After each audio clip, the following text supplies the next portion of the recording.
मसीह में प्यारे भाइयों और बहनों, आज का सुसमाचार चुपचाप सामने आता है जैसे समुद्र के पास सुबह होती है। यीशु समुद्र के पास चलते हैं। कोई सिंहासन कक्ष नहीं, कोई मंदिर का आंगन नहीं, एक समुद्र तट, हाथों में जाल, नावें हिल रही है। पिता दिन की पकड़ी गई मछलियों को गिन रहे हैं। जिंदगी सामान्य थी और सामान्य काम के बीच में यीशु एक असाधारण बात कहते हैं, मेरे पीछे आओ। कोई स्पष्टीकरण नहीं, कोई अनुबंध नहीं, कोई गारंटी नहीं, और कुछ ऐसा होता है जो हमें आज भी बेचैन कर देता है। वे चले जाते हैं तुरंत, जाल गिर जाते हैं, नावें छोड़ दी जाती हैं, यहां तक कि उनके पिता को भी पीछे छोड़ दिया जाता है। दोपहर का समय, काम के बीच में, जीवन के बीच में। ऐसा विश्वास क्यों?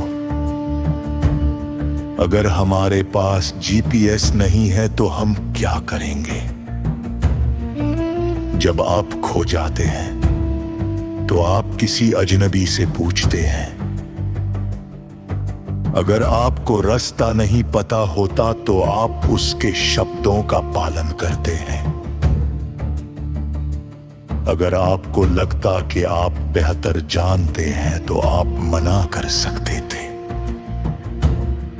यीशु एक अजनबी की तरह दिखते हैं, लेकिन वह उनमें से एक की तरह बोलते हैं।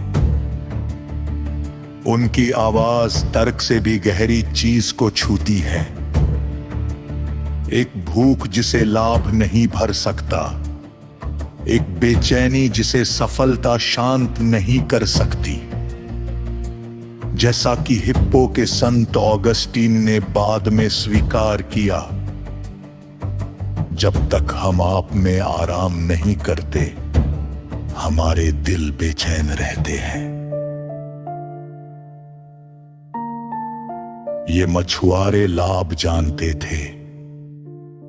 वे मोल भाव, मार्जिन, जीवित रहना जानते थे।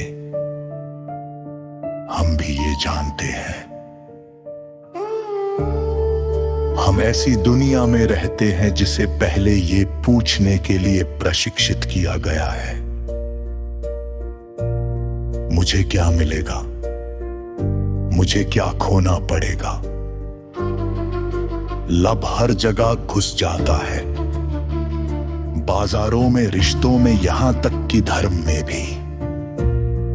हम लालच को पवित्र भाषा से आशीर्वाद देते हैं। हम शॉर्टकट को सही ठहराते हैं। हम चुपचाप कीमतें दोगुनी कर देते हैं। हम इसे दुनिया ऐसे ही चलती है कहते हैं। लेकिन यीशु मोल भाव नहीं करते।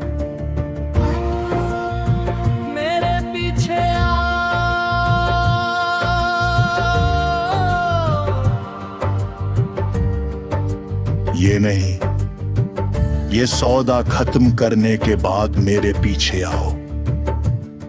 ये नहीं, जब तुम सुरक्षित महसूस करो तब मेरे पीछे आओ। ये नहीं, जब सुविधाजनक हो तब मेरे पीछे आओ। तुरंत। जेम्स और जॉन जाल से कहीं ज्यादा छोड़ देते हैं। वे उम्मीदें छोड़ देते हैं। एक पिता के सपने, एक भविष्य जो पहले से ही तय था। उस समय के माता पिता और अब के माता पिता, ये सवाल आज भी पूछा जाता है। क्या हम चाहते हैं कि हमारे बच्चे दुनिया में सफल हो या ईश्वर के राज में विश्वासी हो? यीशु लोगों को जीवन से दूर नहीं ले जाते, वो उन्हें इसमें और गहराई तक खींचता है। वो समुद्र के किनारे बस जाता है।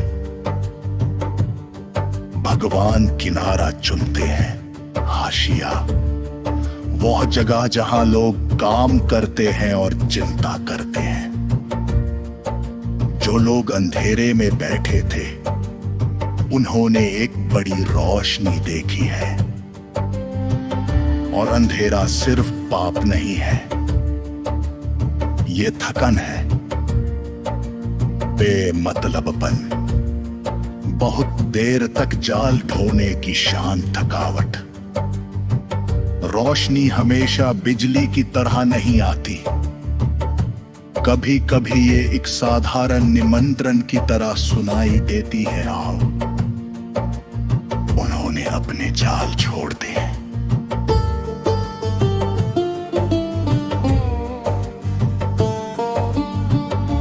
सुसमाचार इसे दोहराता है क्योंकि हम इसका विरोध करते हैं।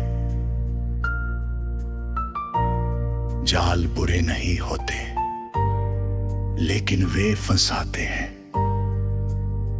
मुनाफे के जाल, डर के जाल, आदत के जाल, आराम के जाल, ये हमेशा से ऐसा ही रहा है कि जाल, नाराजगी के जाल जिन्हें हम माफ करने से मना करते हैं। यीशु ये नहीं कहते जालों को नष्ट कर दो, वह कहते हैं उन्हें छोड़ दो। रुकी हो जो देते हैं वो साजा बड़ा है।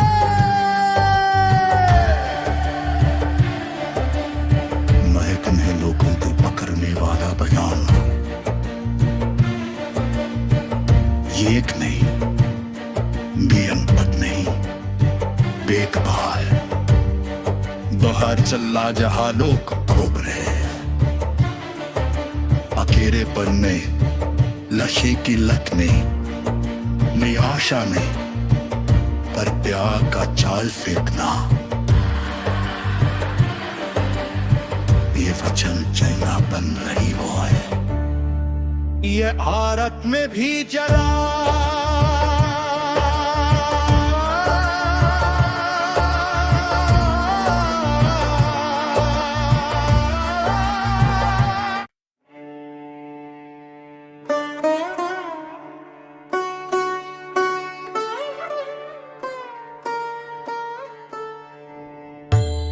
इसने पंडिता रमाबाई को बुलाया, उनसे जाति की सुरक्षा, सामाजिक स्वीकृति और धार्मिक निश्चितता छोड़ने के लिए कहा।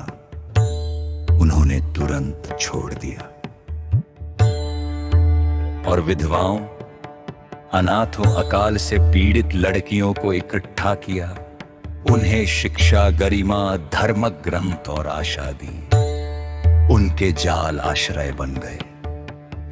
उनकी आज्ञाकारिता हजारों लोगों के लिए जीवन बन गई। इसने साधु सुंदर सिंह को बुलाया, उनसे धन, पारिवारिक परंपरा और आराम छोड़ने के लिए कहा। उन्होंने तुरंत छोड़ दिया। नंगे पैर सिर्फ मसीह को लेकर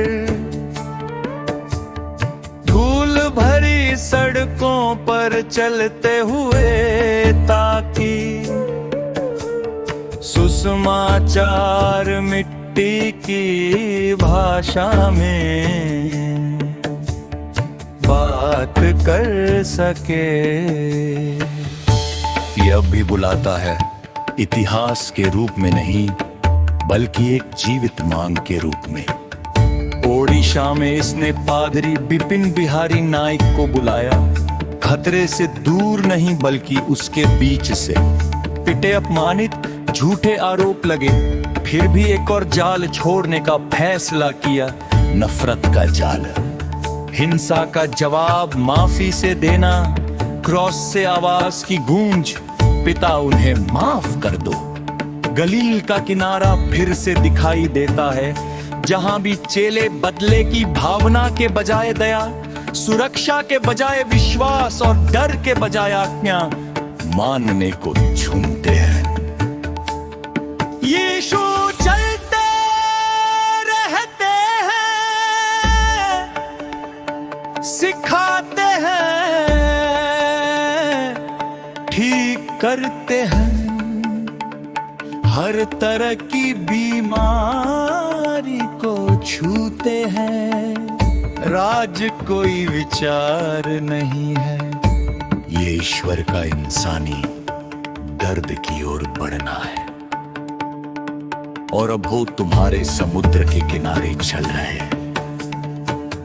तुम्हारा काम करने की जगह, तुम्हारे परिवार का तनाव, तुम्हारी पैसों की चिंता, भविष्य के बारे में तुम्हारा डर, तुम्हारा अधूरा विश्वास, वो चिल्लाते नहीं हैं, वो जबरदस्ती नहीं करते, वो शर्मिंदा नहीं करते, वो फिर से कहते हैं मेरे पीछे आओ। तुम किन जालों को बहुत कसकर पकड़े हुए हो, आज तुम्हारे लिए तुरंत कैसा दिखेगा। कल नहीं, जब हालात ठीक हो जाएं तब नहीं, तुरंत। जो तुम्हें फंसाता है उसे छोड़ दो, उस आवाज पर भरोसा करो जो तुम्हारा नाम जानती है। ऐसे पानी में कदम रखो जिसे तुम पूरी तरह कंट्रोल नहीं कर सकते। समुद्र चौड़ा है, दुनिया इंतजार कर रही है, कृपा पहले से ही तुम्हारे आगे है। और यीशु अभी भी चल रहे हैं।